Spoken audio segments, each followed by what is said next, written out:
Hey YouTubers, 95 speed GTA. Well, we got a beautiful day out today in Long Island, New York.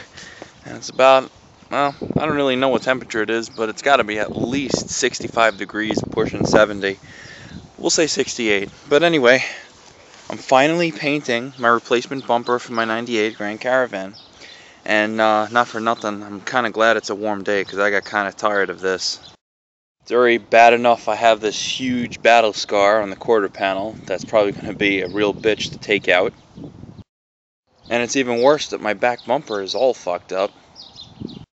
Even worse when you get a car that's one solid color and then you start driving it and things fall apart and you hit into things and then you got to deal with two different colors. That sucks big time. But the worst of them all is when your car starts looking like a crackhead mobile. You got the hit in the back, you got the purple back lift gate, and then you have no bumper on the car with your freshly installed transmission cooler exposed just a little bit. So it's time to get the bumper on the car. My days of driving crackhead mobiles are over. So this is what we're going to start off with. First off, 2 days ago, I took the bumper out and I took my mom's dishwashing soap, Dawn or Sun or whatever you guys have. Use your mom's dishwashing soap, or if you're an adult, use your dishwashing soap, because what it actually does is it strips any grease or wax or anything off of what you're going to paint. So you don't want to use like a car wash stuff, because if you do that, then it's probably just gonna put wax on it and not take off what you want to take off. So I scrubbed it down really good with a scrub brush and cleaned it off, let it dry. And 2 days later, I stored it behind my van so it wouldn't get dirty or anything. And now I'm taking 180 grit sandpaper and I'm roughing it up. And I would really use 180 grit and I wouldn't go any lower, because this is a plastic bumper. What you want to do is you just want to get everything smooth, you know, and then you're going to want to wash it off one more time. And then I have a high build primer that I'm going to use. And this is it. It's Duplicolor. And since my car is candy apple red, so any of you guys that have the Caravan like this, it's called a candy apple red. And what the paint guy told me, he told me when you have a candy apple color like this, and when you're doing stuff like when I do this, you know, when I do the lift gate, which is like a purple, it is a shade of red, but it's a purple, and like stuff like this, what you're going to want to do is you're going to want to use a primer that's similar to the color of the paint. And the reason why he told me to do this is because it hides better. It'll hide like the imperfections, and it'll hide the gold better than, I guess, gray primer. I didn't ask any questions, and again, remember, I'm not a professional, but I listen to professionals when they tell me to do something that I don't know what to do. So if you got a candy apple red car, like a dark color, and you're gonna put a replacement fender or a bumper on that's like gold or white or something, well, when you rough it up, you're gonna want to use a primer, like a reddish primer if your car is red. I don't know about other colors, but if you're in the same situation I'm in, well, this is what you got to do, guys. You just got to rough it up a little bit, he said, I guess, so it just grabs onto something. But I'm gonna go a little further. I'm not gonna strip the paint, but I want to get through the clear and into the paint, just so I got like a good grip. I don't have to worry about like the paint coming up and stuff like that, because it's a pain in the ass when you paint a car and you let the paint dry, you do all the right things, and you put it on, and then like a couple of months later, it like a piece of it rips up. Like that happened to me a couple of times when I was like 15 or 16, and I didn't know what the hell I was doing, and I thought that just spraying the spray can in the spot would cover the whole car. But yeah, I'm gonna do a little more sanding, and not only that, I'm gonna be taking the bumper off, the grill off too. Next, we're going to take the grill off, which this grill is shot, and I saved the other grill from the other one. And the other one was actually riveted on because somebody did a real bang-up job on that. So anyway, in the back, there's going to be these like little tabs, these like retainer tabs, And you could just take like a pair of pliers, and what I do is I just go to the left and grab it here and just pull up. It comes out, no problem. Up top of the bumper, there's going to be these little push-pull things here, here, and here. And what I mean by push-pull things are these things. Some of them, some of them are damaged, but whatever. What you do is you pull it out like this, and then you just grab it and it pops right out. It's kind of like a rivet, but a removable one. All right, so we got it separated, and it was a really easy process to do this. And now we're just going to work on any imperfections on the bumper. I just noticed this now. This bumper is shit. It's nearly split in half here. I don't even know how that happened. But whatever, I don't care. I'm not prepping it to be in a hot rod magazine, so I'm just going to rough it up, paint it, and be done. Alright, so now we're going to prime the car with our rust primer. And hopefully it'll come out good. Alright, so we got our first coat of our red oxide primer, rust, or whatever you want to call it. It's going to look a little like blotchy, like, you know, not fully coated. That's okay. Your first coat's always going to look like that. So what you want to do now is you want to let this dry. I wish I would have sanded this out a little bit more, but I don't really give a shit. Nobody's ever going to see it. It's my car, and at least I'll have a matching front bumper now. Other than that, I really don't care.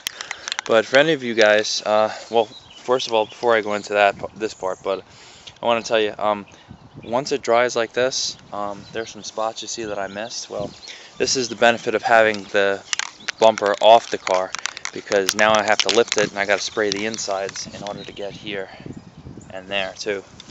So we're going to do that in a couple of minutes. I'm just going to, well, maybe about a half hour, let this dry, let the first coat dry. Now, as far as using a spray can goes, if you guys are too afraid to paint, I'm going to show you what to do. First of all, you take it, you hold it about 6 or 7 inches away, depending on how comfortable you are, and this is what you do.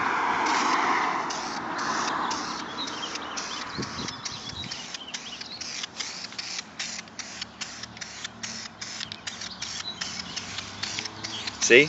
Back and forth, back and forth. You don't hold the trigger. You keep pressing it when you keep moving, and you'll know what I mean. You're gonna get a rhythm going. Like, see?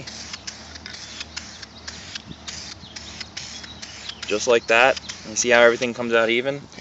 And then when you're done, hold the can upside down and spray. Spray until it comes clear. That keeps the head of this clean, so it doesn't clog up. And now we're just gonna let it dry. Alright, so now it's time to put on the base coat. I'm gonna shake the can up really good. And then we're gonna put it on just like we put on the primer. Here we go. Oh wow.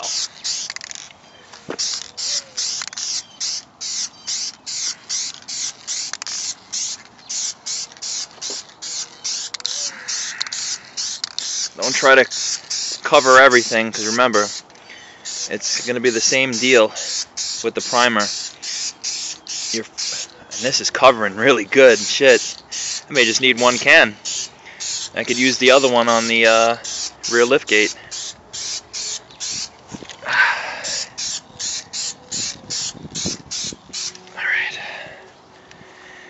Alright, so I'm going to continue doing it just the way you guys see it. I'm going to allow like 30 minutes in between coats and take it from there. Alright, first coat is done. And I still have most of the can left. Looks pretty good, huh? You just have to do the brush strokes just like I did.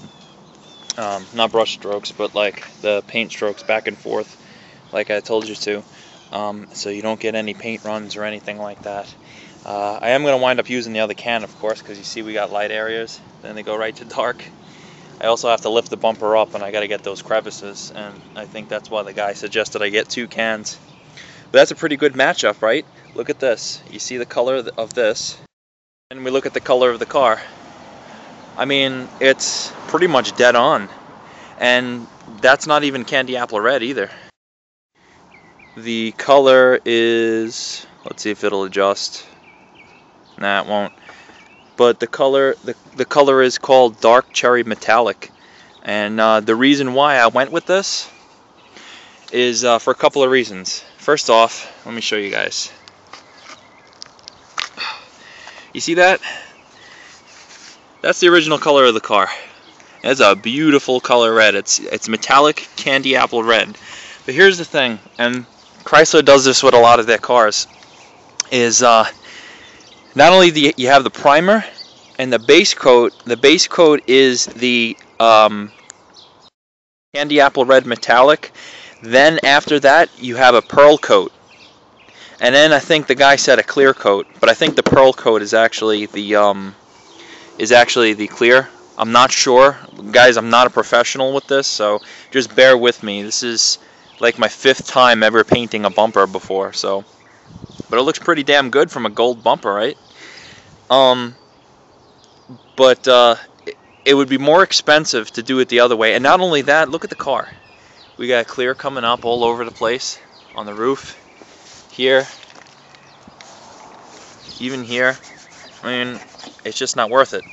It's not worth it to buy the right paint for the car just when the entire car needs to be painted. So what I did is I had him match up what looked closest to the color of the car with the oxidation and everything like that. So if down the road, and if I still have the van and if I want to get it painted, I didn't blow 50 or 60 bucks on the correct paint to have a beautiful bumper for a not so beautiful car. So you guys pretty much understand what I'm saying. I still have the back liftgate to do. I got the cancer to take care of, the rust. So there's a lot of shit to do. So this guy, I'm gonna find out if I could actually advertise his business on my channel, because I would like all you guys to use him and order paint from him, because he's a really nice guy. And I told him what I needed, and he didn't screw around with me. And he gave me this. And he told me that this would pretty much blend in with everything else, which, as you can see, it does. And it looks pretty nice. So we're going to let this dry for about an hour. And then we're going to go with our second coat. And then with the second coat, I'm going to let it dry overnight. And then tomorrow we're going to do the clear coat. This is what's going to bring the shine. See, what we're going to do is, once I finish all the paint, I'm going to wet sand it with probably 1500 or 2000 grit. We're going to get a nice smooth surface on here, and then we're going to clear it. So it's going to look good. So in the same sweeping motion as the paint, we put on the clear, and this is our end result. That's pretty nice, right? I never knew that clear coat made such a difference like this. And it's not even wet. It looks wet though.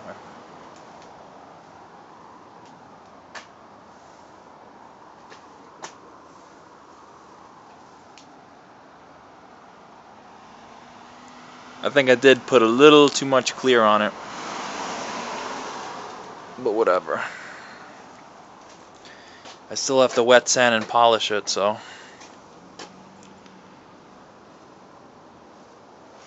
Not bad, not bad. Made sure I got all in here.